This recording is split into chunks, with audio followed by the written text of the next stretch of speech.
है, कम से कम इतना देख लीजिए। पूरा वीडियो अगर आपके काम का नहीं है तो मत देखिए, कोई दिक्कत नहीं है, लेकिन कम से कम एक बार देख जरूर लीजिए कि आपके लायक तो नहीं है, कहीं आपसे छूट तो ना जाए। तो अभी लगातार मैं वैकेंसी से रिलेटेड अपडेट दे रहा हूँ, जिसमें बीटेक वालों के लिए मैंने बहुत सारी वैकेंसी बताई है, सेकंड क्लास वालों के लिए, फर्स्ट क्लास वालों के लिए, कुछ चुनिंदा डिप्लोमा वालों के लिए भी था, माइनिंग मेट के लिए, फॉरमैन के लिए। तो बहुत सारी वैकेंसी अभी रिसेंटली मैंने बनाया है, बहुत सारे वीडियो। अभी उसका स्टेज और भी आगे चल रहा है। तो आज मैं एक अलग कंपनी के बारे में आपको बताने वाला हूँ, जिसका नाम है जॉय माइनिंग सर्विसेज।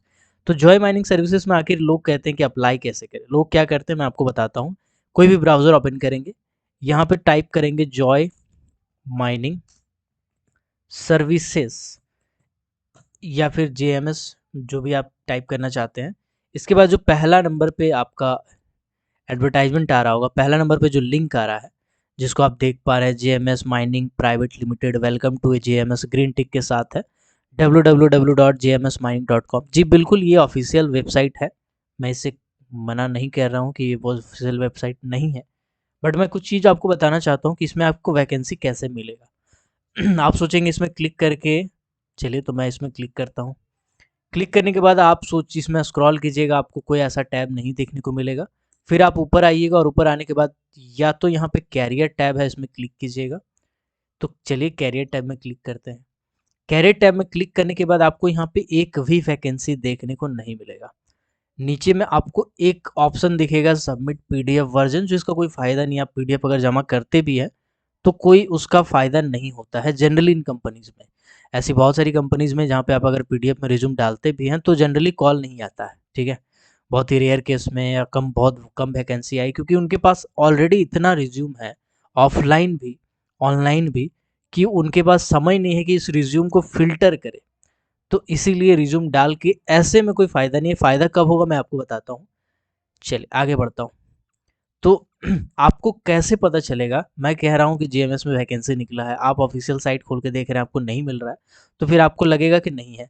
फिर आप प्रोजेक्ट में क्लिक करेंगे। क्लिक करने के बाद यहाँ पे आप देखेंगे कि किसी प्रोजेक्ट में आपको दिख रहा है क्या वैकेंसी। तो यहाँ पे अभी आपको नहीं दिखेगा, सिर्फ एड्रेस दिखेगा बहुत सारा। तो आखिर आप कैसे फाइंड करेंगे, कैसे खोजेंगे, मैं आपको बताता हूँ। सबसे पहले कोई आपको ब्राउज़र ओपन करना हो और यहाँ पे आपको लिखना है जॉय माइनिंग सर्विसेज वैकेंसीज,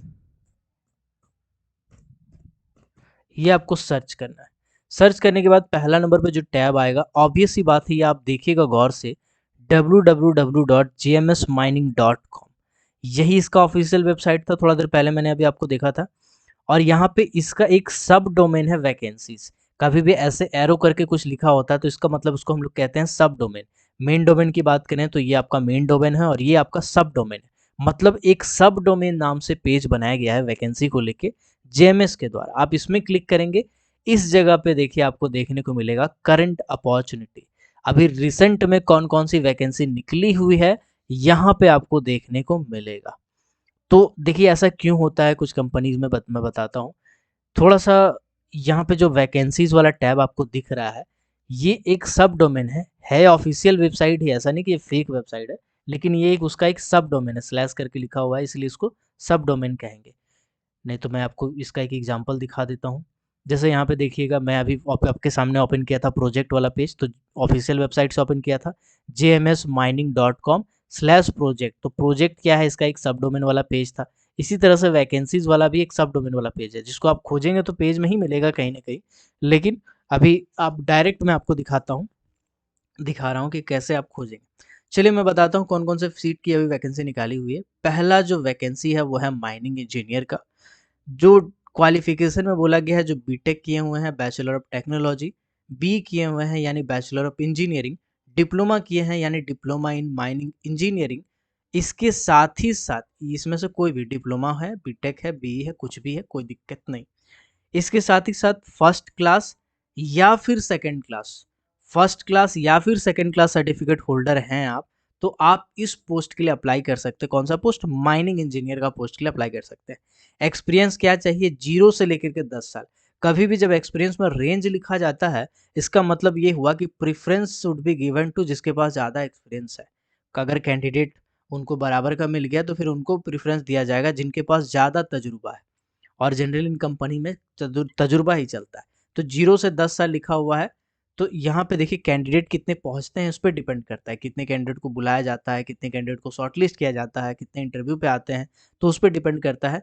तो अगर आपका 1 साल के लिए भी 1 साल का भी एक्सपीरियंस है, तो मेरे हिसाब से आपको चले जाना चाहिए। 2 साल का, 3 साल का, 4 साल का चले जाना चाहिए। जितना ज़्यादा है, उतना ज़्यादा आपका जॉब का चांसेस बनता है। इसके बाद यहाँ पे लिखा है सीटीसी माने पेमेंट वेमेंट का क्या हिसाब किताब है भैया, तो बताएगा कंपनी जो बेस्ट रहेगा उसके लिए। वैकेंसी बोला गया है, फ्रीक्वेंट रिक्वायरमेंट निकाला गया है, मतलब एक जनरल रिक्वायरमेंट समझ सकते हैं आप इसको एक तरह से। दूसरा जो पोस्ट है वो है इलेक्ट्रिकल एंड मैकेनिकल इंजीनियर का। इसके लिए आपको सिर्फ बीटेक चाहिए, बी चाहिए या डिप्लोमा चाहिए, तीनों में से कुछ भी है इलेक्ट्रिकल या मैकेनिकल इंजीनियरिंग में, तो आप अप्लाई कर सकते हैं। पोस्ट के बारे में नहीं बताया गया है, कंपनी अपने हिसाब से शॉर्टलिस्ट कर लेगी, तो आप इसमें अप्लाई कर सकते हैं। एक्सपीरियंस में अगेन 0 से 10 साल का रेंज लिखा है, मतलब कितने साल का भी तजुर्बा है आप अप्लाई कर सकते हैं। पेमेंट कंपनी बताएगी, वैकेंसी जो आप देख रहे हैं फ्रीक्वेंट है। चलिए आगे बढ़ते हैं। तीसरा जो पोस्ट है वो है ऑपरेटर एंड आर्टिसियन का, आर्टिसियन का। तो इसमें बोला गया है अगर आईटीआई आप किए हैं गवर्नमेंट रिकॉग्नाइज इंस्टीट्यूट से तो अप्लाई कर सकते हैं, ठीक है। बाकी 0 से 10 साल का एक्सपीरियंस मांगा गया, मतलब एक तरह से आप देखेंगे तो आईटीआई वालों लोगों के लिए बहुत ही बेहतर अपॉर्चुनिटी है, बहुत ही भयंकर नहीं कहेंगे लेकिन अच्छा अपॉर्चुनिटी है, आप जाके यहाँ अप्लाई कर सकते हैं, ठीक है। इसमें भी अगर एक्सपीरियंस है आपका तो बहुत अच्छा आपको रिस्पॉन्स मिलेगा। अप्लाई कैसे करना है मैं आपको बताता हूँ। अब यहाँ पे देखिएगा आपको एक फॉर्म लेफ्ट साइड में ओपन हो रहा होगा, यहाँ पे आपको नाम डालना है, यहाँ पे एड्रेस डालना है, phone number, email ID, subject ये डालना है, और इस डालने के बाद पूरा इसको स्क्रॉल कीजिएगा। यहाँ पे आपको अपना थोड़ा सा ब्रीफ इन्फॉर्मेशन देना है और लास्ट में आपको यहाँ पे रिज्यूम अपलोड करना है पीडीएफ फॉर्मेट में। रिज्यूम जब अपलोड कीजिएगा तो उसमें आपका सारा डिटेल होना चाहिए, कितने साल का एक्सपीरियंस है, कौन से कंपनी में काम कर रहे हैं, करंटली वर्किंग है कि नहीं, पूरा ए टू जेड चीज़ डालना है आपको। 10th कब किए थे, 12 कब किए थे, डिप्लोमा कब किए थे, बीटेक कब किए थे, फर्स्ट क्लास कब लिए, सेकंड क्लास कब लिए, सब कुछ आपको डालना पड़ेगा। फर्स्ट क्लास का सर्टिफिकेट नंबर क्या है, तो ये कुछ इस टाइप से रिज्यूम बनाइएगा।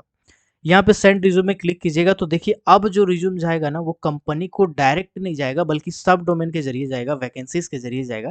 यानी अब अगर आपको रिज्यूम रिसीव होता है, मतलब रिज्यूम आप कंपनी को भेजते हैं, तो इस पेज के जरिए अगर आप भेजिएगा तो कंपनी में अगर आपका माइनिंग इंजीनियर का है तो माइनिंग इंजीनियर वाला शॉर्टलिस्ट कर लिया जाएगा, अगर इसमें जा रहे हैं तो इसमें शॉर्टलिस्ट कर लिया जाएगा। तो अब आपके रिज्यूम को रिस्पॉन्ड दिया जाएगा क्योंकि आप पर्टिकुलर एक सब डोमेन में जाके अप्लाई कर रहे हैं। तो आई होप ये इन्फॉर्मेशन आपके काम का होगा। देखो यार बहुत सारी कंपनीज है, कोई भी ऑफिशियल साइट खोलिएगा नीचे बोलेगा रिज्यूम डालो नौकरी देंगे, लेकिन ऐसा होता नहीं है। प्रैक्टिकली ऐसा इसलिए नहीं हो पाता है क्योंकि कैंडिडेट इतने ज़्यादा हो गए हैं इंडस्ट्री के कि रिज्यूम डालने से कुछ होने वाला नहीं होता है, ठीक है। कुछ कंपनीज तो ज़रूर कंसिडर करती है जो बहुत ही छोटी कंपनीज होती है, लेकिन जनरली जिसमें बहुत ज़्यादा लोगों को पता होता है तो उसमें कंसिडर नहीं करती है।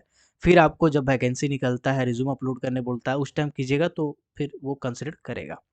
तो आई होप ये आपके काम का वैकेंसी होगा। अगर काम का वैकेंसी नहीं है तो इन्फॉर्मेशन तो कम से कम काम का होगा, इतना हमको भरोसा है।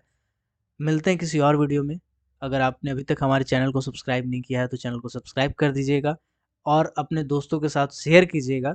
अगर आप नोटिफिकेशन से परेशान हैं, मैं जान रहा हूँ अभी लगातार मैं वीडियोस बना रहा हूँ, वैकेंसी से अपडेट कर रहा हूँ, तो आप नोटिफिकेशन को ऑफ कर सकते हैं, लेकिन चैनल को अनसब्सक्राइब मत कीजिएगा, सब्सक्राइब ही रहने दीजिए। मिलते हैं किसी और वीडियो में किसी और टॉपिक के साथ। तब तक के लिए keep watching, keep supporting. Till then, Jai Hind.